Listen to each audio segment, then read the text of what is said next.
When I turned 20, my sister drugged me. While I was slipping into unconsciousness, everything in the room became chaotic. Through the haze, I vaguely heard her excited muttering. This time, the opportunity belongs to me. I'm the one who saved the crown prince of the capital. I'm the one who deserves a life of wealth and luxury. Outwardly, I acted panicked, but deep down, I almost laughed. It seemed my dear sister had been reborn. If that was true, then in this life, I'd let her become the wife of the crown prince. Or, more accurately, the living bank that keeps the Reynolds family alive. At my birthday party, I drank the glass of wine my sister handed me and fainted. Through the fog of my half-conscious mind, I heard her muttering again, filled with excitement and regret for the opportunities she had lost in her previous life. This time, I'm the one who saved the crown prince of the capital. I'm the one who deserves the life of luxury. That was when I realized my sister had been reborn too. Panic surged through me as I grabbed the hem of her dress, trying to tell her that the life she longed for wasn't one of luxury, but a blazing pit of fire. Yet she only glanced at me with disdain. A month before that, I had already been reborn. The pain of being burned alive hadn't faded, but when I opened my eyes, I found myself lying on the large bed at home. At that moment, I hadn't met the crown prince yet. My tragic fate hadn't begun. I rushed to the living room. Mom was busy in the kitchen. "Oh, sweetheart, you're up early today. Come have breakfast." Seeing her, tears streamed down my face uncontrollably. I ran over and hugged her tightly, terrified that this was just another dream from my past life. In my previous life, because the Reynolds family wanted me to save their heir, they kidnapped Mom to threaten me. I lost all my pride, flattering them like a desperate dog, begging only for my mother's safety. But she still died. They claimed it was a sudden fire at the nursing home, too fast for anyone to save her. But why her? And why only her? I knew they had done it. By then, my body had become so frail that even walking was difficult. I no longer had the strength to think, let alone take revenge. As I was dying, I overheard the Reynolds brothers talking. "She's worthless now. Kill her already. Don't drag it out. She's dying anyway. Do it quick before the night grows long and dreams grow dangerous. Don't make it like her mother." Got it. Tonight, her mother was such a nuisance, almost found this place. That whole family's trouble. Her sister came looking for us 2 days ago. I'll lure her here tonight and take care of them both. Ha, 2 for 1. Stop talking and get it done. This place stinks already. Having been given a new life and seeing Mom again, my whole body trembled. This time, I swore to stay far away from the Reynolds family and protect my loved ones. "What's wrong, sweetheart?" Mom gently rubbed my back, comforting me. I tried to hold back my tears, forcing down the emotions welling up inside. "It's okay, Mom. I just had a nightmare," I whispered, resting my head on her shoulder. "A nightmare?" She smiled softly and stroked my hair, just like she used to when I was little. "When you rub your head, the fear goes away. Rub your ear, and it rests for a while. It's just a bad dream, honey. Everyone has them sometimes." My sister, Emily, walked in. She looked exhausted, with dark circles under her eyes. "Overtime again?" Mom asked. Emily worked at a social media company, and overtime was nothing new. The account she managed had millions of followers. That was why in my past life, when she got involved with the Reynolds brothers, she was terrified of being dragged down by me, and her bright, promising life ended far too soon. Emily rolled her eyes as I approached her. "Move," she snapped impatiently, glaring at me as if I were nothing but trouble. Emily grabbed a steamed bun and quickly walked out the door. Now lying on the bed, I stared at her face, tense and unpleasant, and felt utterly confused. In both my past life and this one, my sister had always been good to me. We were close. At school, she protected me. At home, she kept me company. Whenever I was in trouble, she was the one who helped. She would give me her nice things when she no longer needed them. I had never once seen her show dissatisfaction. Though she sometimes had a sharp tongue, I believed that was just her way of showing love. "Good thing I came back in time," I heard her murmur to herself. "If I'd been a day late, it would have been too late anyway. You were going to die soon no matter what. Let me bear the burden of that luxurious life for you. Guess idiots really do have their own kind of luck. Did you seriously think you could climb up the Reynolds family tree? Don't tell me you thought I actually liked you. You're the person I hate most in the world." Her words hit me like daggers. Ever since we were little, I provoked our classmates to bully you and make you an outcast. The scar on your arm? I burned you myself. I was the one who tricked you into going up the mountain and covered all the warning signs. I wanted you gone. Too bad you never knew a thing. It was so boring. You'll always only deserve my leftovers. You don't deserve a good life. Even Mom deserved to die. She spent more time with me, yet she always favored you. After you got rich, you didn't take care of her. You threw her into a nursing home, and still, she thought about you every day. In this life, both of you better stay far away from me. Don't you dare try to take anything that belongs to me."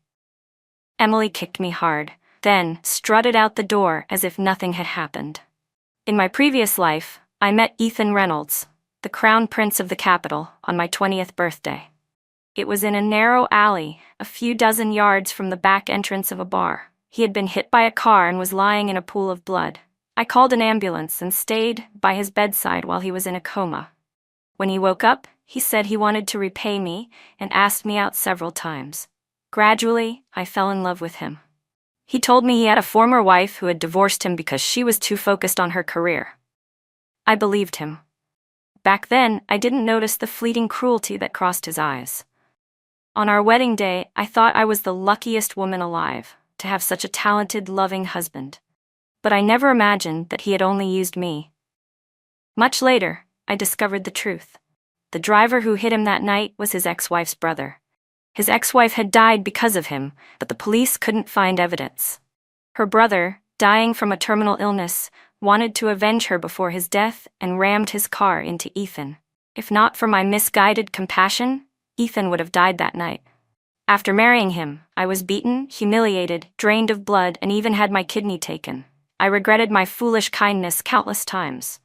But to my sister, it was heaven's blessing, something to envy. After 2 lifetimes, this was the first time I'd ever heard Emily's true feelings. So all along, this was what she really thought of me and Mom. She had never liked either of us. Maybe after living too long with the Reynolds family, I'd caught a bit of their twisted nature myself, because in that moment, I felt strangely calm, even a little exhilarated. My dear sister, if you desire this so-called blessing, I'll gladly let you have it. In this life, I'll let you become the Crown Prince's wife, or more precisely, the living blood bank of the Reynolds family. The next morning, I woke up in my big bed at home. I panicked and ran through the house looking for Mom. She came out of her room wearing her reading glasses, giving me a puzzled look. "What's wrong, sweetheart? Another nightmare?" I hesitated, then nodded. "Maybe you and I should go to the temple," she said gently. "It's not good to keep having bad dreams." "There's no need, Mom," I replied softly. "Lately, I've been reading too many horror novels." "Once you finish reading it, you'll be fine," I said, trying to come up with an excuse to cover things up. "If it scares you so much, then stop reading it," Mom suggested gently. "Or better yet, read it early in the morning. Come to my room and we can read together. Then it won't be so scary." "It's okay, Mom. I'm almost done anyway," I replied, hugging her arm tightly. "How did you get home last night?" she asked. "You picked me up, didn't you?" "Of course I did. You don't even know how much you drank. You called me saying you couldn't move. Scared me half to death. You were out cold like a baby pig. If I hadn't seen you breathing, I would have thought you were gone." "You must have been exhausted," I said with a faint smile, massaging her hands to hide the disgust boiling inside me. Glancing at the clock on the wall, a memory struck me. Around this time in my previous life, I had been on my way home to borrow money from Mom. Ethan Reynolds was lying in the hospital, unconscious, without a phone, ID, or money. His medical bills were all paid by my family. Judging by the time now, Emily should be on her way home soon. The thought made me uneasy. "Mom, can we have sweet and sour ribs for lunch? Could you go buy some pork ribs for me?" "You little rascal, always so sudden," she laughed. "All right, I'll go." She took off her reading glasses and tossed them on the bed. "Put your slippers on, okay? Don't walk around barefoot, you'll catch a cold." About 10 minutes after Mom left the house, Emily rushed in. "Mom," she called out, frantically looking around. "Where's Mom?" I stepped out of my room, leaning casually against the doorframe. Our eyes met. "Mom went out. What do you need her for? Why do I need to tell you? She snapped, glaring at me before pulling out her phone to call Mom. But the market was close by, and Mom hadn't taken her phone with her, just like she hadn't taken her glasses. The ringtone came from Mom's room. Emily pushed the door open, finding the room empty. On the table was a pair of jeans, mine, and Mom's phone beside them.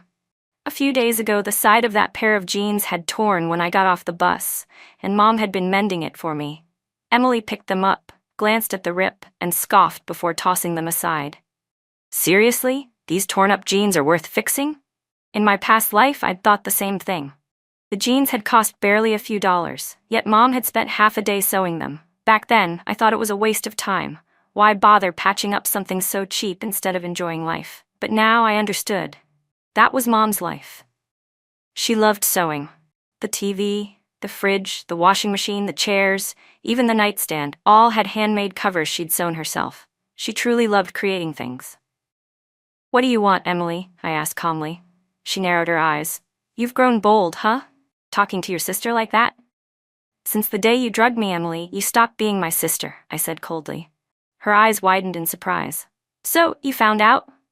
I wasn't sure if, in my past life, I had left her with the impression that I was a fool, or if she had simply always thought of me as one. My college entrance score had been 100 points higher than hers.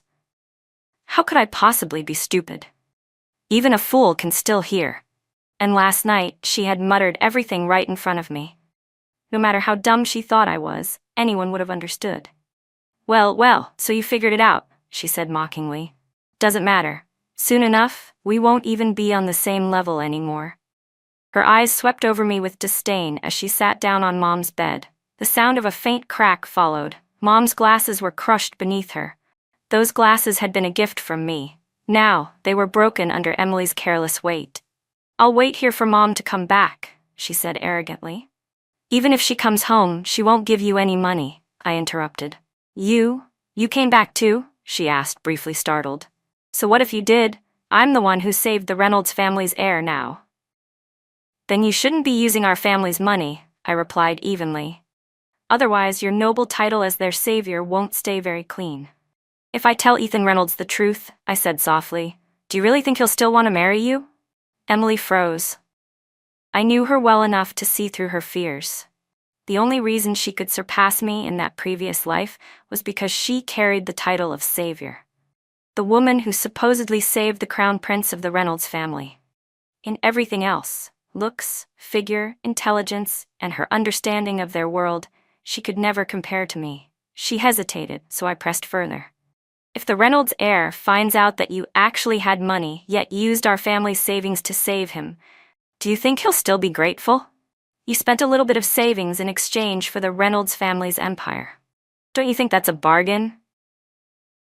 Her eyes darted around nervously, still filled with suspicion. You're being awfully kind, helping me like this, she said, her tone sharp with distrust. You're my sister, I replied calmly. If things go well for you, they'll go well for me and Mom too. I glanced at the clock. Mom had been gone for half an hour. The market was only about a mile away. She'd probably be back any minute now. And besides, I added quickly, you died because of me in the last life. I owe you one. Consider this me paying you back. Emily's eyes flashed with hatred. You haven't paid me back yet, she hissed, her voice dripping with venom. A few minutes before Mom returned, she finally left. Later, as I ate the sweet and sour ribs Mom had made, the warm flavor only deepened the heaviness in my chest. I had thought that by being reborn, I could avoid the Reynolds family entirely and live a quiet, peaceful life. But now that Emily had entangled herself with them, there was no guarantee they wouldn't use my family as hostages again, just like before. I silently vowed that I would never let Mom suffer that fate again. So when Mom turned to me with a bright smile and said, Your sister stopped by earlier, she said her company's organizing a trip and she'll be away for a while. I forced myself to smile too. Really? That's good for her, I said. She also said the company allows employees to bring a family member. She asked if I wanted to go. Mom laughed and shook her head. No way, I don't know anyone there, it wouldn't be fun. Then you should go, honey, she added. I can't, Mom. Classes start again in a few days, and I need to go back to school. I replied. In my previous life, not finishing college had been one of my deepest regrets. I had only half a year left until graduation, and this time, I wanted to make it count. Still, deep down, I longed to leave, to go abroad, far away from the Reynolds family, to a place with mountains and oceans between us. But I couldn't. First, I didn't have enough money saved to support both Mom and me overseas. And second, if we both disappeared, Ethan would hunt us down. With the Reynolds family's power and influence, finding two ordinary women in another country wouldn't be difficult. I knew how relentless they were. They always found a way. Mom looked like she wanted to say something, but I cut her off quickly. It's settled then. I'll call my friend Claire now. Maybe you can go visit her for a while. Claire Parker was my best friend, my soulmate since middle school. We'd been inseparable all the way through high school and would have gone to the same college if she hadn't decided to study abroad. She was now in Canada, and her parents were respected figures in the capital. Having Mom stay with her would be far safer. In my previous life, Claire had been deceived by a terrible man, cheated out of both love and money, and eventually killed by him after their breakup. The two of us had met equally tragic ends. I died in flames, and she died alone in a foreign country. Neither of us had a happy ending. If Mom went to her this time, maybe things could change. Maybe Claire's fate could be rewritten too. When I called her, she sighed. So you finally see it now, huh? Your sister never liked you. Claire's voice was full of concern. I forced a small laugh. Why didn't you tell me sooner? I teased, pretending to be upset. How could I not? I hinted at it so many times, but you never caught on. What was I supposed to do? Say something bad about your sister outright? That'd make me sound awful. I chuckled bitterly. God, how could I have been so stupid? You're not stupid, she said softly. You're just too slow sometimes, Claire teased. Did you know the class president used to like you? What? No way. He never said anything to me. I knew it, Claire laughed. Everyone in class said you were teasing him on purpose, that you were some kind of flirt. I argued with them every single day. So, all those times you argued with them back then, it was for me? I asked, touched. Of course it was. You're my best friend, she said, her tone softening. Warmth spread through my chest. Even if the love I'd once given to Emily had been misplaced, at least, I still had someone like Claire, someone who had always stood by me without hesitation. But as that thought surfaced, my heart ached again. In my past life, a good girl like her had been forced to live in constant fear, stalked and threatened in a foreign country. Before she died, she had called me. But I hadn't picked up. I hadn't known until much later, and the guilt had eaten at me for years. Back then, she must have been terrified, calling me as a last desperate hope, and I had let her down. Don't get all sentimental on me, she said, clearing her throat. I'm nice to you because you're nice to me. Besides, I didn't even win those arguments anyway. Now stop saying such cheesy things. Just relax and send your mom here. I promise I'll take good care of her. Thank you, Claire. Really. But hey, I added, don't go to bars so often, okay? If my mom sees that, she'll lecture you to death. Got it, she laughed. But don't pretend the real reason you're sending your mom here isn't so she can keep an eye on me. Exactly, I said, playing along. I just want someone trustworthy by your side. Fine, she said with a grin in her voice. From now on, I'll let no one else near me. You'll be the only one I'm loyal to. Haha, in that case, I'll make sure my royal heart belongs to you alone, I joked. A few hours later, Mom's flight had just taken off when my phone rang. It was Emily. Lily, she said, her voice unnaturally soft, almost syrupy. Why aren't you and Mom home? No one with a fishbone stuck in their throat could have sounded that falsely sweet. What's going on? I asked coldly. I'm on a date, she said, deliberately lowering her tone. My boyfriend wants to meet the family. We just got back to town. When will you two be home? For a moment I froze. In my past life, nothing like this had happened. At this point in time, Ethan Reynolds had still been in the hospital. He and Emily were only acquaintances back then. He hadn't even mentioned repaying his so-called debt of life yet.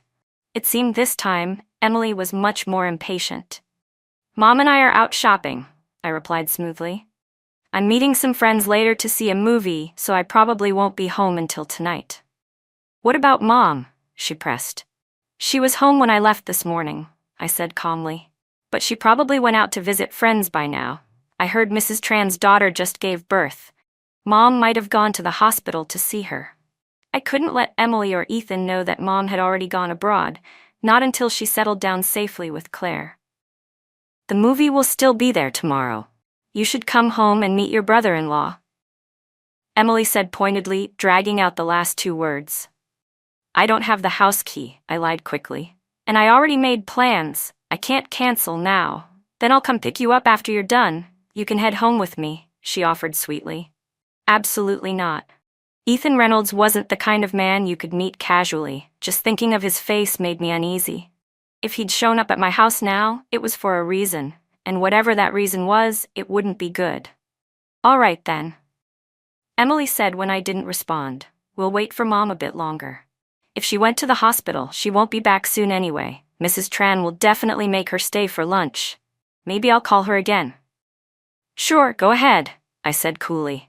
I already did. She didn't pick up. That's why I called you, she replied in a suddenly sharp tone. Then she sighed dramatically. Fine, seems like strangers are more important than her own daughter. She hung up before I could reply. I didn't know if Ethan and Emily were still at the house, and I didn't dare to go back. But I couldn't stay in a hotel either. The Reynolds family had influence everywhere, and it wouldn't take long for them to find me. I didn't yet know what Ethan was planning, but I wasn't about to take any risks. Just then, I spotted a KFC nearby. I walked in, ordered a meal, and found a quiet corner to sit. As I picked at my food, I began piecing together everything I knew so far. Ethan Reynolds was gay. He'd had a boyfriend since childhood, and they were deeply attached. The only reason he was in such a rush to get married was because his family was pressuring him. If he wanted to become the heir, he needed a child. At the same time, his boyfriend's kidney was failing, and he desperately needed a transplant. Right after Ethan woke up from his accident, he dragged me to the hospital for a physical exam. The results showed that I was in excellent health, and that my kidney was a perfect match for his boyfriend. That's when he decided to pursue me. After we got married, they kidnapped my mother to force me to donate my kidney. I tried to escape and went to the police, but it was useless. I had no proof. They'd learned from past mistakes. This time, they hired a secret team of doctors to perform the operation illegally. After the surgery, they locked me in a hospital lab, completely cut off from the outside world. Even food and water were limited. Every few days, Ethan would come to see me, each time more brutal than the last. Later, when his boyfriend recovered, the two of them came together. They didn't just humiliate and beat me, they filmed disgusting videos of it, laughing as they did. The news of Claire's death came from a nurse who sometimes brought me food. The Parker family had always been respected in the capital, but when they learned their beloved daughter had died so horribly, they fell apart. As for my mother's death, Ethan told me himself. By that point, I'd been trapped in the lab for so long, I couldn't tell day from night. When they came to torment me, I no longer reacted. Maybe they found it boring, because a few days before my death, Ethan casually told me about Mom's passing. Even the Reynolds family's eldest son eventually joined in their games. In the end, I had no strength left. My blood and organs were harvested and sold piece by piece. I've gone over everything from beginning to end. Even with the advantage of being reborn, what could an ordinary woman like me do against a giant like the Reynolds family? I was powerless. How could I possibly take revenge? Right now, nothing had happened yet. I had no evidence. Going to the police would be meaningless. Among everyone I knew, the only people who might have the power to stand against the Reynolds family were Claire's parents, but even they were distant to me, and against a family like the Reynolds, they were insignificant. So what could I do? Then it hit me. There was someone else. Someone who could help me. Richard Lynn. In my previous life, the Lynn family's company was destroyed. Their employees were bribed, competitors attacked, partners abandoned them, and eventually, Richard Lynn himself was kidnapped. That led to the company's bankruptcy and the family's collapse. But that was still far in the future. At this point in time, the Lynn family was still powerful, strong enough to stand against the Reynolds. When their company went under in my past life, I hadn't yet been imprisoned in the lab. I'd seen a lot of confidential documents in Ethan's study. And among them were things that could help the Lins, and in turn help me. After several attempts, I finally managed to meet Richard Lin. He was over 60, but still sharp and commanding. At first, he barely looked at me, his expression cold, almost disdainful. But when I began pointing out the problems he was facing, the ones no outsider should have known, he sat up straight and listened intently. That's when I knew I'd played the right move. After a long silence, he asked, "You've said quite a lot. So what exactly do you want?" Richard Lin carried the air of someone born to lead, and under his gaze, I felt as though he could see through every thought in my head. "I don't want anything," I said quietly, meeting his eyes with sincerity.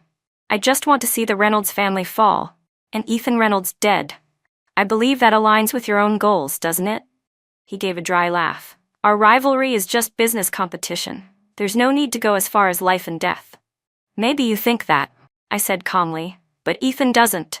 He's already planning to have you kidnapped. If nothing changes, it'll happen within the next few days. When you go out, make sure you bring extra security." "Really now?" he murmured, the hint of a smirk fading from his face. "What's your relationship with Ethan Reynolds?" Richard Lin asked, his tone calm but sharp. "And how do you know all of this?" "My sister is his girlfriend," I answered steadily. "They're about to get married. Ethan Reynolds is not a good man. I just don't want my sister to get hurt." "How do I know you're not the one planning to kidnap me instead of him?" The fact that he asked that told me he was already halfway convinced. I smiled faintly. "Mr. Lin, someone like me couldn't even get close to you without the help of Mr. Chu. How could I possibly have the resources to kidnap you?" He stared at me silently, his eyes dark and unreadable. When I stood to take my leave, his voice suddenly cut through the air.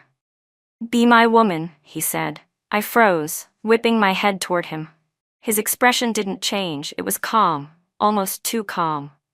I couldn't tell if he was joking or dead serious. I'm done for, I thought bitterly.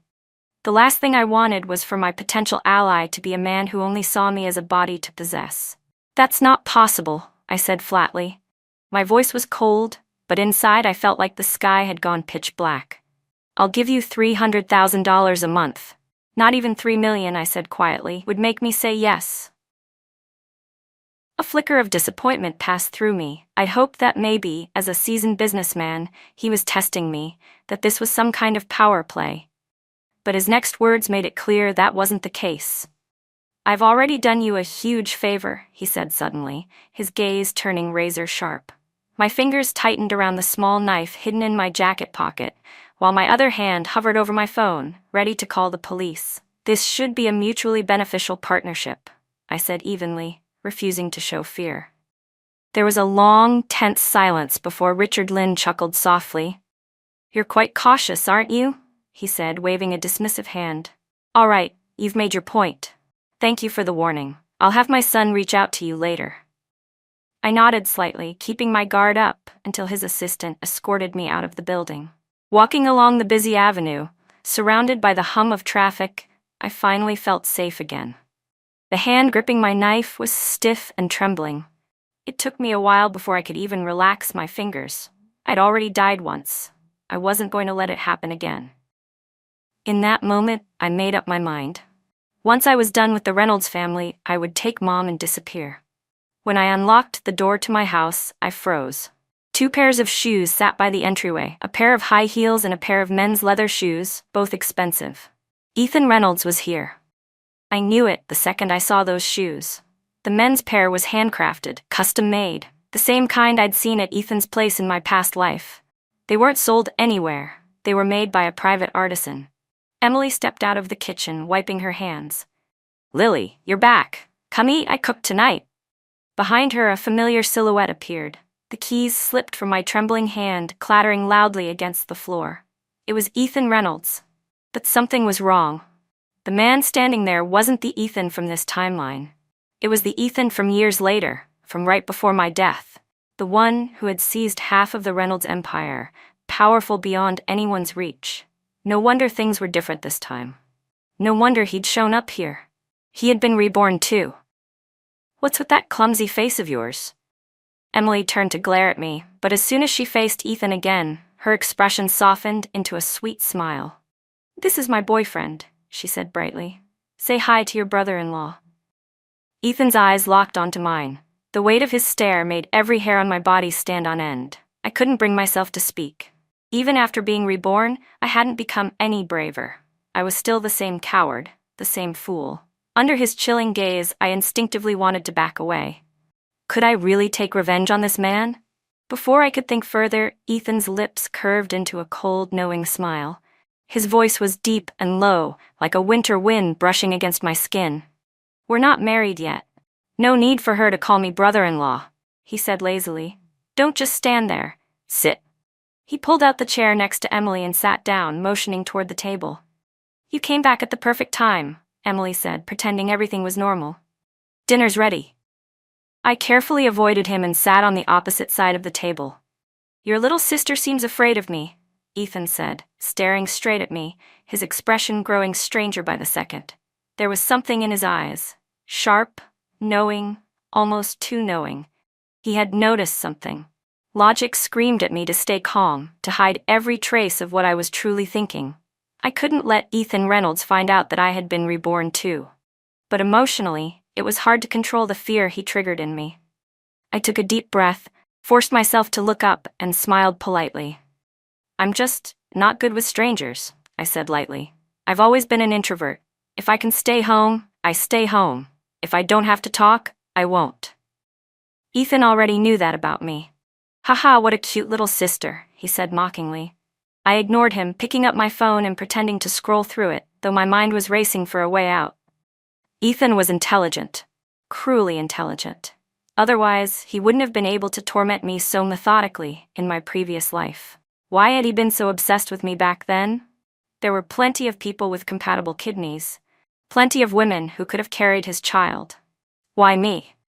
Especially when Emily and I shared the same blood type and looked almost identical. Why did it have to be me? Did you come to propose to my sister? I asked, feigning innocence.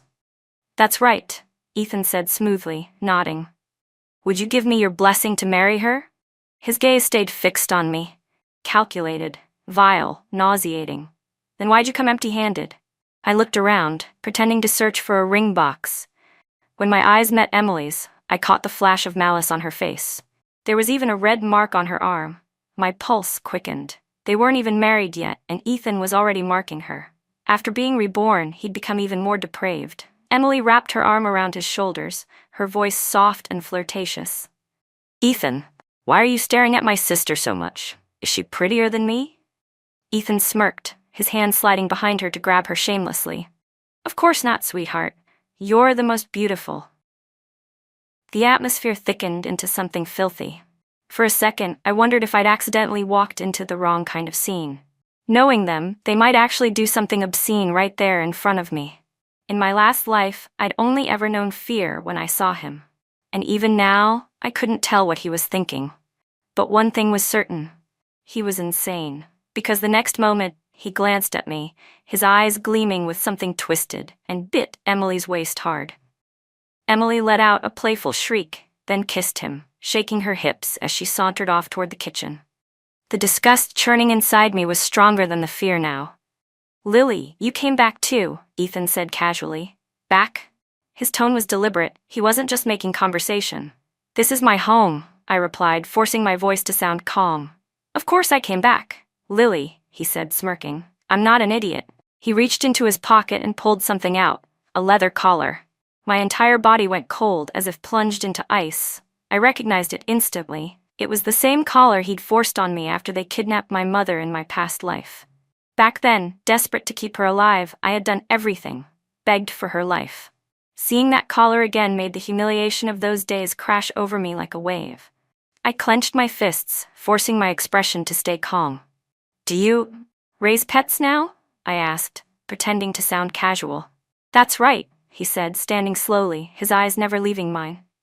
There was something predatory in the way he looked at me, like a leech clinging to bone.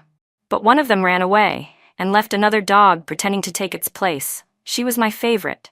How could she possibly think of escaping? By the time he finished speaking, he was right in front of me. His shadow loomed over mine. I panicked and tried to stand, but my knee hit the table, making it wobble dangerously. He grabbed my arm, His grip was iron, and slowly began to tighten it. I struggled, twisting and pulling with all my strength, but it was useless. "Ethan, dinner's ready!"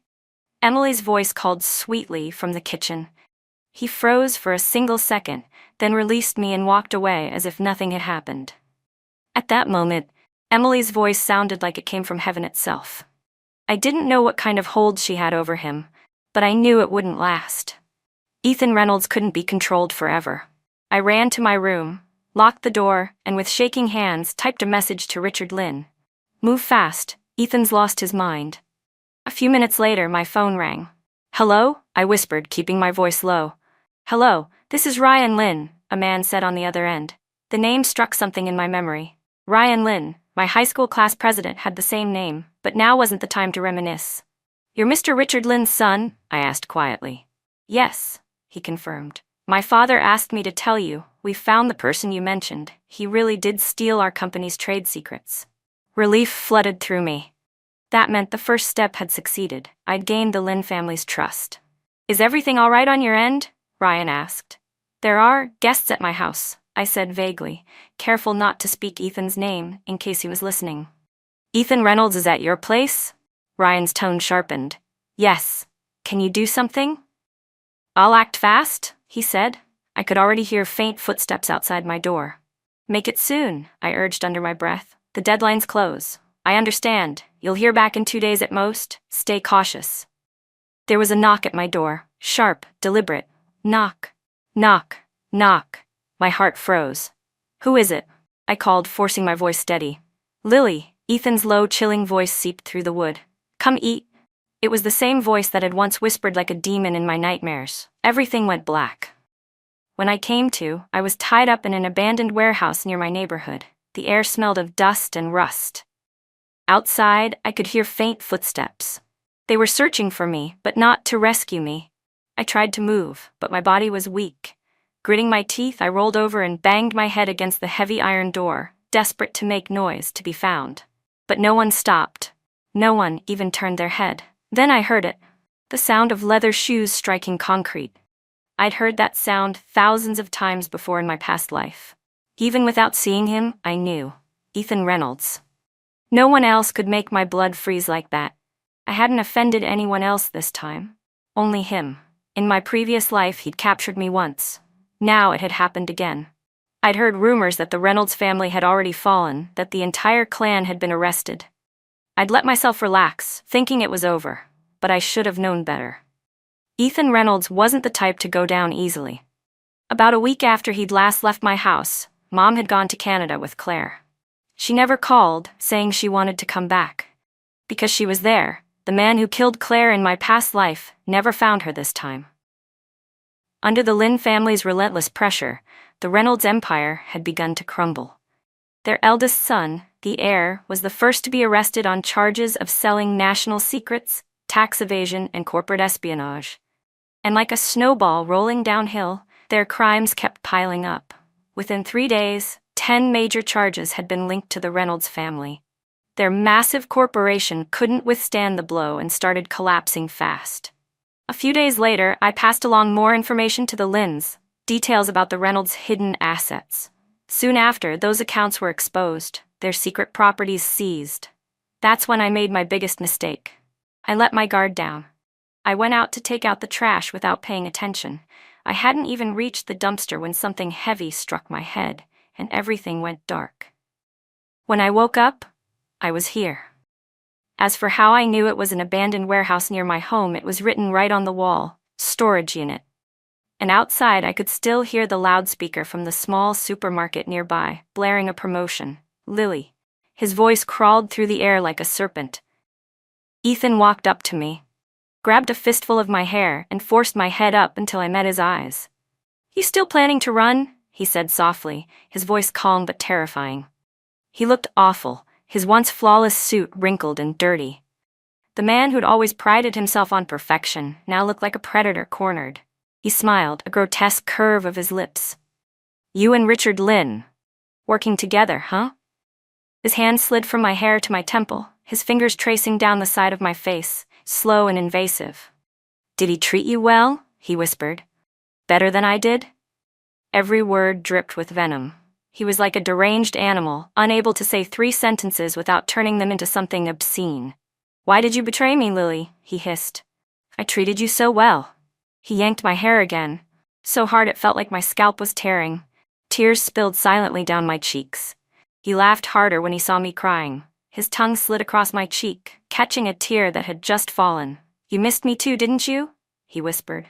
When I didn't respond, he grabbed my head and slammed it against the concrete wall with a sickening thud. The world spun, my vision blurred. Warm blood trickled down my face, stinging my eyes. "Where's your boyfriend?" I asked weakly. "Him?" Ethan smirked. "Oh, he's dead." He leaned close to my ear, his breath cold. "Want to know how he died? I cut him into pieces. Half of him I fed to the dogs, the other half I threw into the river." "You want to know why I killed him instead of you, right?" he went on softly. "Because he wanted your heart. And you." His voice darkened. "You're my pet. Letting him play with one of your kidneys was fine. But your heart? No. You're the dog I loved most. How could I let anyone else have that?" He wasn't just insane anymore. The word madness wasn't enough to describe him. He was deranged, monstrously so. "You must be angry," he said with a cruel smile. "Angry that I burned you alive in the last life. But you're too clever, Lily. Don't think I didn't notice. You already found a way to escape. If I didn't kill you, it would have been me lying dead instead. Emily still thinks you're just a fool," he continued, laughing softly. "But she's the real idiot. You deliberately led her write to me, didn't you? You've never even liked alcohol, have you?" I froze. "In the last life, before you died, she strangled you," he said, his tone almost conversational. "She forced you to give her money. Even your mother's death. She helped make that happen. So of course you want revenge this time. You've always been the type who never forgets a grudge. Everyone who wronged you has to pay." His grin widened. "I also found out the man who killed your friend Claire died in bed with a woman. Cause of death, overexertion. 10 days before that, his bank account received a large sum of money. Guess who sent it?" My blood ran cold. "Ryan Lynn likes you," he said matter-of-factly. "I told you that in our last life. So when you came back, of course you thought about using him. But you forgot. Back at the hospital, he was the one who handed you back to me. If I'm not mistaken, you left him a little time bomb, didn't you? When are you planning to set it off? After I die, or after you escape?" He crouched closer, tilting his head, his tone mocking. "And what about me? How do you plan to take your revenge on me, Lily? Don't tell me you're just using the Lynn family to bankrupt me. You know I never cared about the Reynolds family fortune." Ethan was terrifyingly perceptive. For a split second, fear flickered in my eyes. He saw it. He smirked. "You're scared because I'm right, aren't you?" "You're overthinking," I said quietly, forcing a smile. "I'm not that smart." He chuckled darkly. "Not that smart? No, no, no. You're even smarter than I thought. You know everything about me. The only thing you don't know," he leaned in, his voice almost a growl, "is that I'm a complete psychopath." He straightened up. "If you weren't so smart, I wouldn't want to marry you. Pets don't need marriage." I stared at him and asked calmly, "And how can you be so sure I'll take revenge on you?" He grinned. "Because you're clever. The cleverest woman I've ever met." I smiled faintly. "And you're an idiot. You're about to die, and don't even know it." My smile was bright, defiant, laced with challenge. "Oh, really?" His voice dropped to a whisper. "Then let's die together." He grabbed my head again and slammed it into the wall. But this time my hand moved first. With a swift flick of my wrist, the small dagger hidden in my palm shot open. It had been disguised as a bracelet, transforming only when pressed at a specific point. I drove it straight into Ethan's temple. The ropes binding my hands had been cut long ago. I had been waiting for this moment, rehearsing it over and over ever since I returned to this life. For this day, I had prepared everything. I even used Emily to keep Ethan's body weak. She had been sleeping with him constantly, dragging his health down bit by bit. Her ex-boyfriend, in my past life, had been infected with a contagious disease. I had discovered it early and warned him away, saving her then. But in this life, I hadn't intervened. Emily hadn't escaped infection, and neither had Ethan. Even if I failed today, he wouldn't live long. I wasn't powerful enough to crush him directly, but even an ant can bite when cornered. I would use every weapon I had, every weakness I could find to protect what mattered. I wasn't wrong for that. I stumbled out of the warehouse, half blind from pain, shouting for help as I ran. Eventually, someone saw me. A few strangers gathered around. Some called the police, others an ambulance. I was saved. My vision blurred. My legs gave out beneath me. As I collapsed, I caught a glimpse of the sky, endlessly blue, sunlight spilling across my face. For the first time, I truly felt it. I had survived long enough to see a new dawn.